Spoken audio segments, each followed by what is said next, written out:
আমার ছেলে নিশে খায়া মা বাবাক মারধর করে, গেট ভাঙে, মানুষের পলের পালা পরে, চাচা জেঠও মানে না, গ্রামবাসী কাকও মানে না।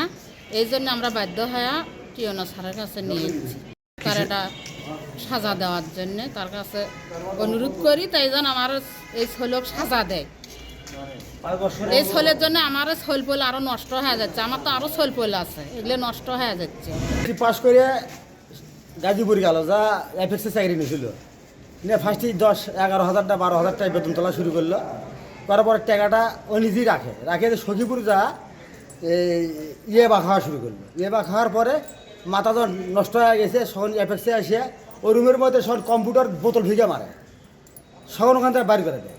বাড়ি করে দিয়ে আসে বাইক বদরগঞ্জের কবিরাজে 1 মাস বান্ধে চিকিৎসা করছি। ওর পায়খানা 1 মাস আমি ধুছি, ওর খেতা বলিস 1 মাস ধুছি, নদিনে যা। তা বাদে ভালো হওয়ার পর ফের ওই নিশেই খায়, নিশা খেয়ে মাসে পল পুষ করতেছে। তা বাদে ও বেড ছিল তার পাঞ্জা করে ধরে, এই কামও করে এক পাকে নয়। আর হলে একজনের বউ ফির মন করো থাও আমার এর থেকে যখন বঞ্চিত থাকলে কিছুদিন থাকলে মোটামুটি তাহলে মাথাটা হাত ঠিক হবি।